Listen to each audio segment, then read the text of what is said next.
Welcoming Hubie to the Hall of Fame is Dr. Jack Ramsey. Ladies and gentlemen, Hubie Brown.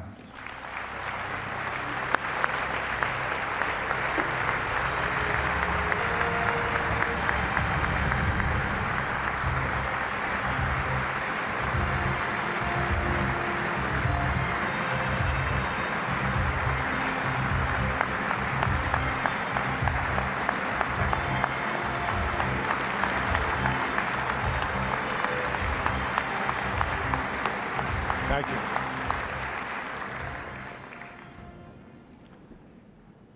I'm being honored twice tonight. Not only the Hall of Fame, but to have this man walk with me. We traveled 25 cities, FIBA basketball, around the world. There's no greater man. He's a man's man.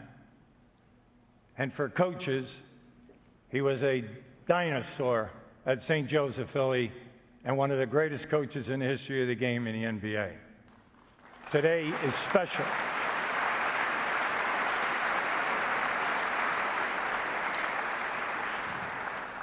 Because I'm honored that he would walk up here with me tonight. Thank you, Jack.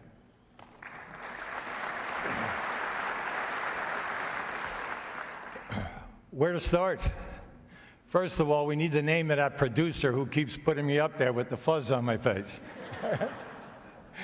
But all kidding aside, for me, this is a tremendous honor because I'm stepping into this class with three coaches that I have the greatest respect for. They are coaches who did it their way, and they were innovators and risk takers. You love them. I had the privilege of doing out of Cuba for national television. You saw Castro putting the gold medals on the Brazilian women. I did that series for national television in the United States. And let me tell you this, Hortensia, without a doubt, for all you New England people, was the John Havlicek of basketball. Incredible stamina and one of the greatest, if not the best, shooter and scorer in the history of women's basketball. I happened to be there for 2 weeks and watched this woman perform at a level where they upset the United States in the semifinals and then beat the #2 team in the world in Cuba to win their championship. I was honored to cover that. Hortensia, many applause.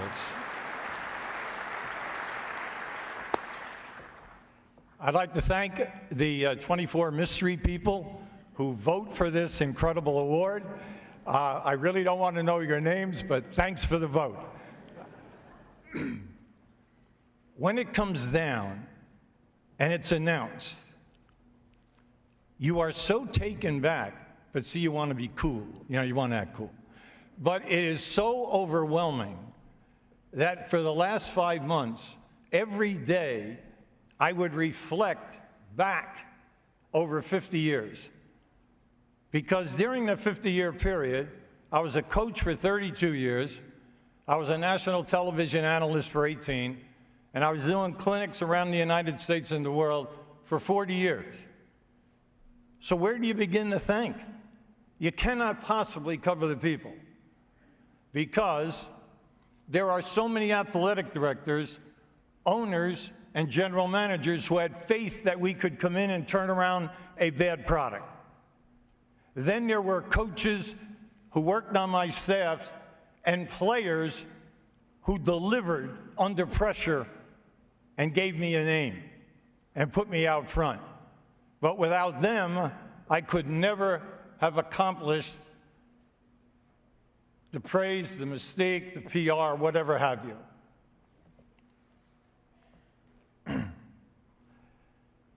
But I want to start one place, and that's with my wife. Because there is no way that you can be away from home as many days as I was and not be married with somebody who has a conviction that we are in the right business. So I would like to thank my wife, Claire.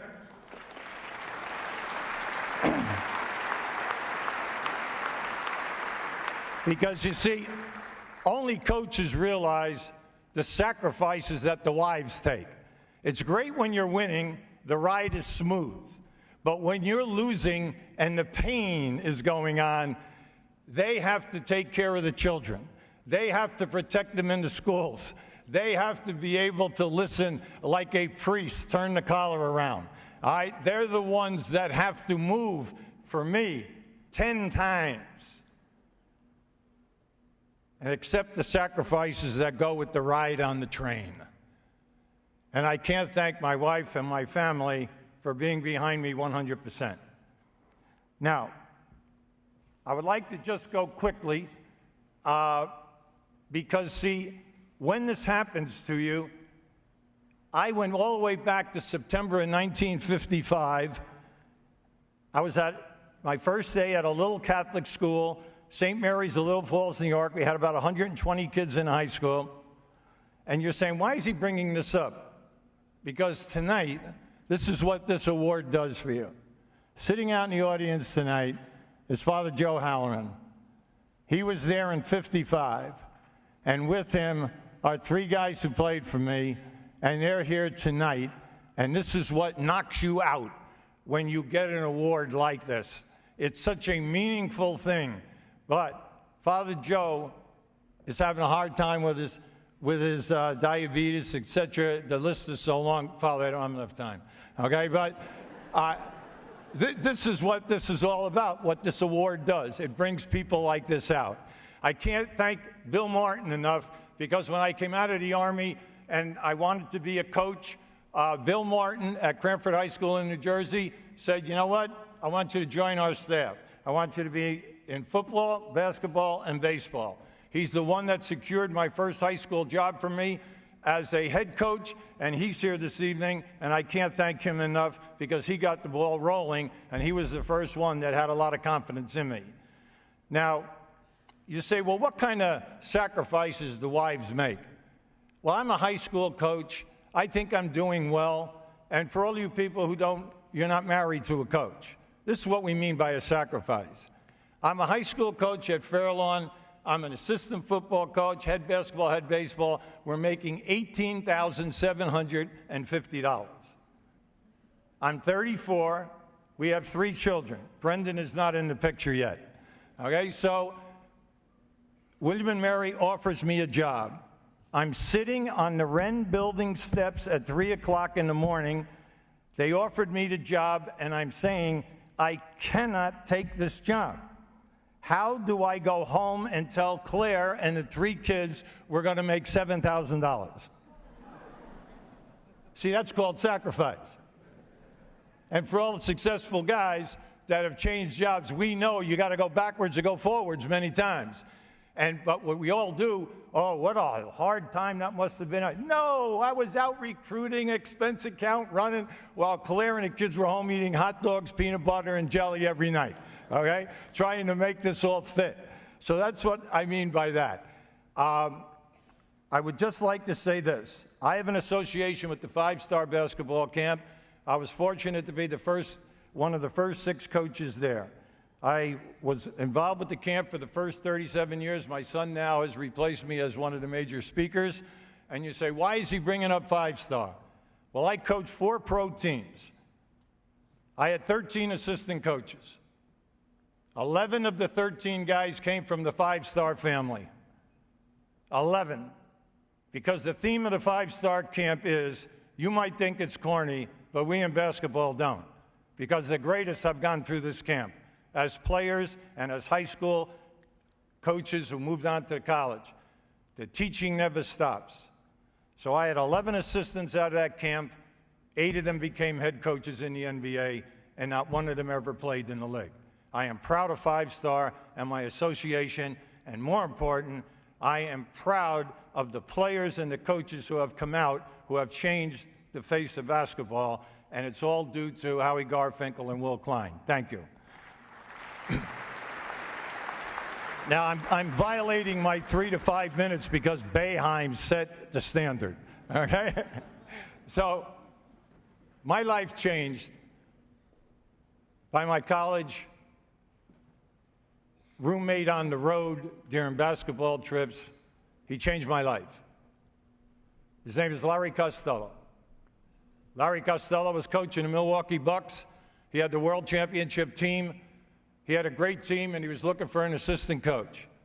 I'm an assistant at Duke. He calls me, and he offers me a job. I am stunned, because not only was Larry Costello a great coach, he was a great player in the league, but he mentored me, and he forced me to expand my knowledge of the offensive game. He tested me every single day. And the way that he handled the Milwaukee Bucks, with Kareem winning 3 MVPs in 4 years, Oscar Robertson at the end, and a monster player that Oscar was, I learned so much about handling people, offensive philosophies, winning basketball. And I can never thank Larry Costello, because he's the one who made it happy for me. And then he got me the job with the Kentucky Colonels. John Y. Brown and Ellie Brown, the Kentucky Fried Chicken people, brought me in and gave me an opportunity with the Kentucky Colonels. Now, these things that I'm mentioning to you are in my display, because without them, I would just be another guy coaching down below, happy, but the world and the oysters would never have been open to me. But Larry Costello made it happen for me. The Browns had faith in me that I could go into Kentucky, and fortunately for me, we won a championship. Now, the rest of the pro stuff was nice. It was very exciting, very rewarding. I can't thank the players enough, and every assistant coach who worked for me. It's amusing when people come up to you on the street and they say, Hubie, which is a harder job, coaching an NBA team or being an analyst? It's rather amusing, right? It's really great. But I answer them this way. Coaching basketball at the pro level, the highest level, is 5 guys working together with total chemistry and being unselfish, being totally coachable, and answering to the coaching staff. We're all on the same page. Well, you know what? Television is exactly the same thing. See, the announcer, with me, you saw Dick Stockton. Dick Stockton and I have done so many games, I stopped counting. Dick is the one that everybody refers me to, but people forget that the guy who had faith in me in 1981 was Eddie Doucette. He came to me, he was doing the NBA games at USA, and he said, I think you could be an analyst. And I'll be damned if he didn't go to the people at USA, and he got me my first job. And I want to thank Eddie and the USA people, because they are the ones that for 1 year allow me to blossom and learn a new facet of the game.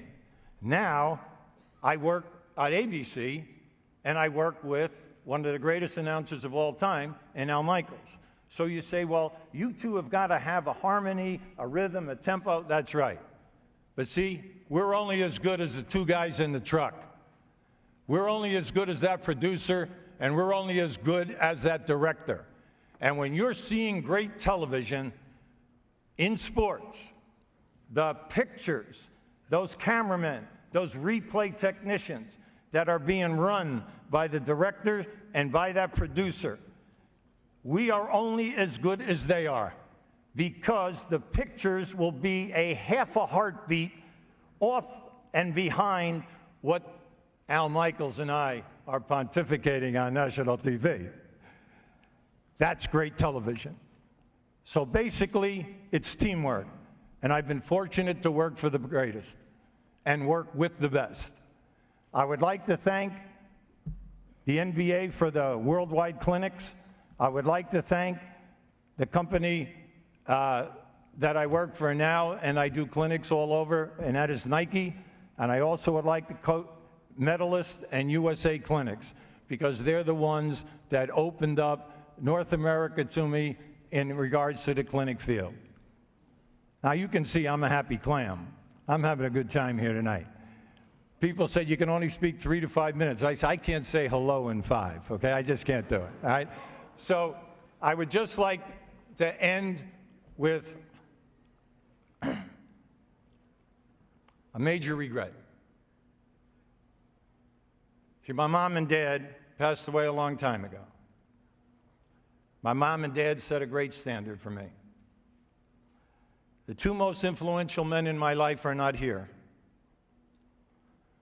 My dad and my high school coach. When you say Al Balbo in basketball, legendary coaches know, ball you man.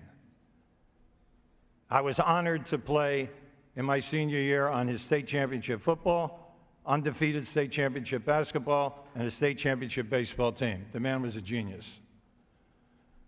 So I look upstairs today and I say, I know the two of you are not here, but I want to thank you for the passion. I want to thank you for instilling the desire and the work habits, and then most of all, to strive for excellence on a daily basis. Thank you both. And I want to end by saying thank you to Molly Smith, my daughter, for making this happen. Thank you all.